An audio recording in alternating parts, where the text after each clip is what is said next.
Door left, door left. Door left. Door left, door left, door left. Door left, door left.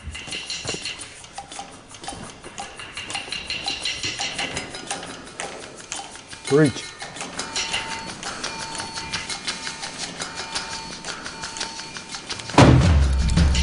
Bang, bang. Short room, short Bang, room.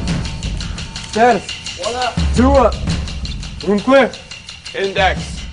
Good clear. Except you had your man flagging all over this doorway. Hey, you gotta keep the muzzle back.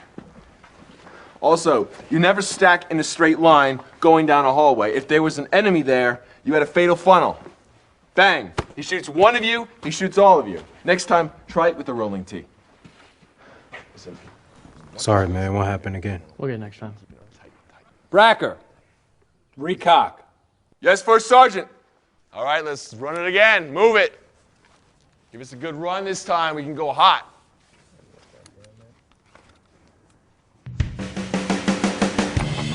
All way front, all way front. Rolling T. Door left, door left, door left. Left. Breach.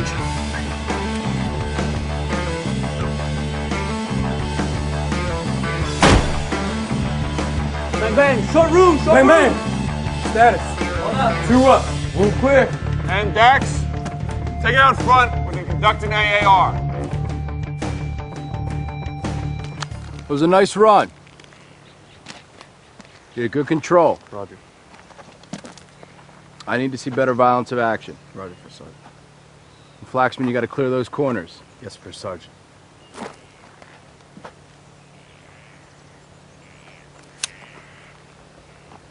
Good job. You'll be great in there. All right, grab your gear. We're going hot.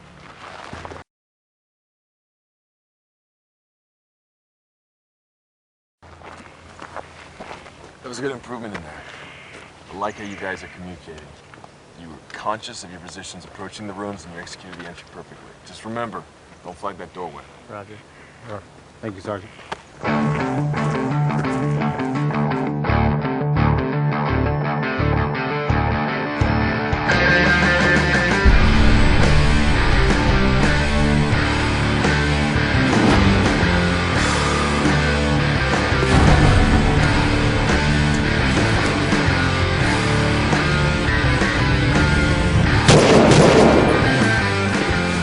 Open door front.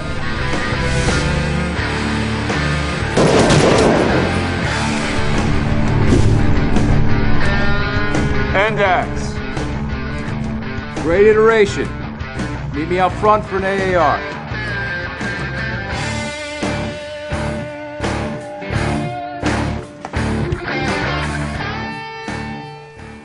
That was a good run. Some of you need to work on your communication with each other. It needs to be seamless. You should all take some notes from Sergeant Hennings and his team. They did a great job clearing their corners. They had perfect balance of action, and they dominated their rooms. Step forward. Demonstrate to the rest of your squad how to properly clear a room.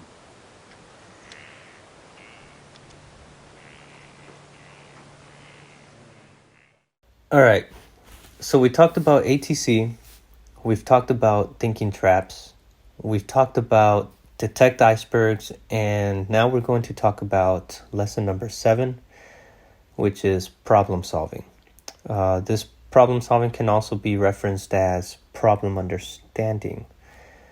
This is because in problem solving, it's not the solution side, it's about understanding it or understanding the problem.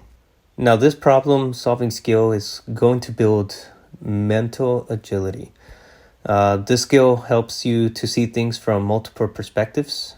Effective problem solvers are good at understanding what caused the problems. So just keep that in mind. And in order to do this, you have to be able to get away from old habits of thinking that are biasing you in your ability to see your ability to see the problem accurately. If you recall, thinking traps causes us to miss critical information. And the goal here is to gather all the critical information about what caused the problem and seeing it accurately. Let's look at something called the confirmation bias, because you're going to hear that term a lot. The confirmation bias makes it so that we can't see things accurately. And so if the goal of this model is to see problems accurately so we can solve it, then before we achieve success, we got to tackle a concept called the confirmation bias. Now, the confirmation bias causes us to notice, to remember, and to weigh, or by weigh we mean value, evidence out there in the world that supports our thoughts or belief. So if I have a thought or a belief that caused the problem, the confirmation bias is going to make it so that I notice all the evidence that says, yep, I seen it clearly or accurately. And I'm going to weigh or value the evidence and say, yep, I am spot on. I'm seeing this accurately. All of that is going to stick to me like Velcro. The confirmation bias not only causes us to notice or remember and weigh the evidence that says, yep, I'm seeing this accurately. Good job. But it also causes us to not notice any evidence needed according to our values and beliefs. In other words, you're missing information. It glides off like Teflon. So there's 4 ways the confirmation bias works. For example, let's imagine that, again, this is an example. Let's imagine Staff Sergeant Combs is a 12-year-old. And he believes that he is not that smart. And we're going to see how that confirmation bias makes it hard for him to change that belief, to be accurate in that belief. One way it works is that we're likely to interpret the ambiguous or unclear information as supportive of our thought or belief. So the confirmation bias pushes us to interpret that information as a support of our thought or belief. Now, if 12-year-old Combs believes he is stupid, and he goes into his class in the morning, and the teacher asks him a question, and he answers it, and the teacher says, "You got that partially correct." How would he hear her words? "You got it partially correct." He'd interpret it as in, he got it wrong, right? Because that is his belief that he is not that smart. So that's basically the confirmation bias kicking in. That answer, "you got it partially correct," is ambiguous. He can interpret it in a number of ways, but the confirmation bias, again, is going to interpret it as supporting his belief that he's stupid. Okay, the next one. We don't actively seek evidence that counters our thoughts. So if I believe I'm short, you think I would sign up to, play basketball at an NBA level? Most likely not, because I believe I'm short. Why would I put myself in that situation in the first place? So if I believe I'm short or not capable, I wouldn't even put myself in situations where I can disprove it. Let's look at the third one.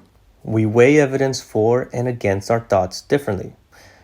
So I believe I'm not capable, and my leadership says, I just don't think you're at that level I would expect for someone at your grade or rank to be at.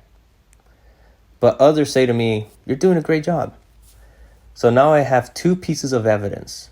Now, the confirmation bias is going to make it so that I weigh one more than the other. So let's look at the last one now. Once we find the evidence that supports our thoughts, we tend to stop gathering evidence. Let's say that my belief is that I'm not smart, and I'm thinking about how the day went, and at the end of the day, I'm just thinking about it, and I remember that I forgot my assignment for my first class.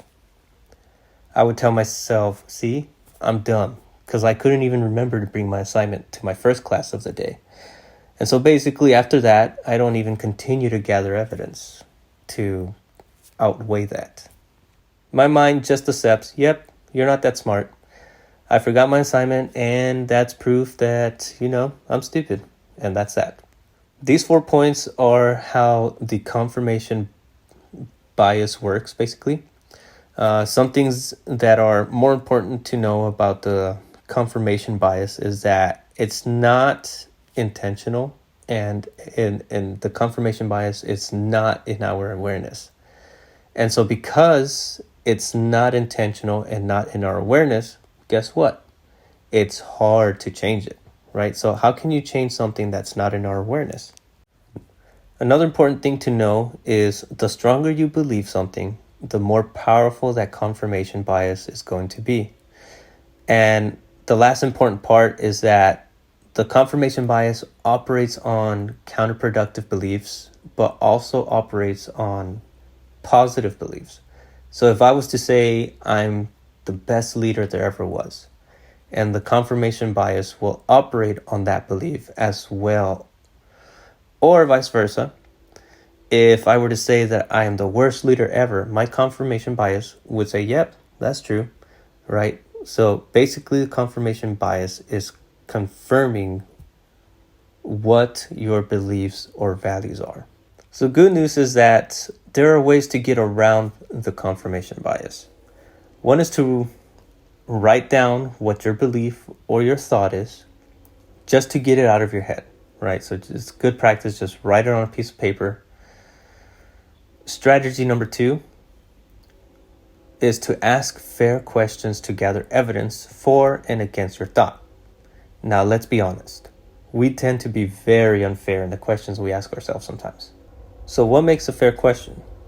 Maybe asking yourself data-driven questions, right? What is Y out of Z or X out of Y, right? Those kind of questions. Or asking yourself different perspective questions, right? Putting it in different perspectives, which is our next lesson, by the way.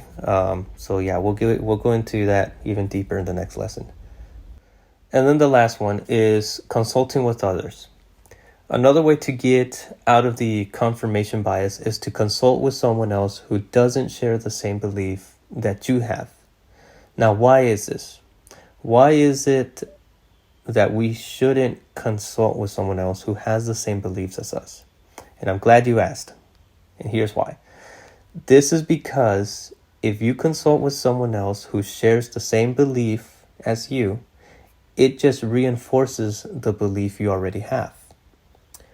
But in reality, we always end up consulting with people like us consulting with people who share our belief system, henceforth keeping us from seeing the evidence with accuracy. So one more good example. Let's just say you have a daughter, right? And you dropped her off at school. And at the end of the day, you go and you pick her up, you come home and you ask her, hey, how'd your day go? And she was to answer, ugh, I'm such a loser. And you go, no, you're not a loser. And she goes, yes, I am a loser. Because during lunch, when I went to go get my tray, as I walked to a certain table, there was these group of girls there. And as I was sitting down, they all got up and they walked away. And then during my second class, when I was going to my third class, when I was walking down the hallway, there was this group of kids who were laughing at me. And nobody wants to talk to me and just seemed to be ignoring me. But in reality, let's say you were to be at that school with your daughter, and all these things she was describing, you saw. Now, in her perspective, all these things were going bad. Oh, they got up as soon as I sat down. There was these kids laughing at me. These other kids didn't want to talk to me, right? But in your perspective, what you saw was, oh, okay. So as soon as she was sitting down at the lunch table, what she didn't see was that group of girls had some friends across the cafeteria that were waving at them to come over there. So she thought as she was sitting down, they got up to just ignore her, not be with her. But in reality, those group of girls were getting waved at by another group of friends across the cafeteria to say, hey, come sit with us, right? Now, as far as the group of kids laughing at her in the hallway, let's say all she saw was, oh, these kids were laughing at me. But what you saw was, well, those kids were already laughing way before you turned the corner at a joke that they were telling each other, right? So that's basically confirmation bias kicking in. And so, again, those 4 pointers I gave you are some good practices to escape out of that kind of thinking as well. All right, everyone. So that basically wraps up lesson number 7, which is a 2-part basically from this one and the next one, which is put it in perspective. So if you have any questions, again, just feel free to reach out to me, and that way I can further assist you. And if not, then we'll move on to the next lesson.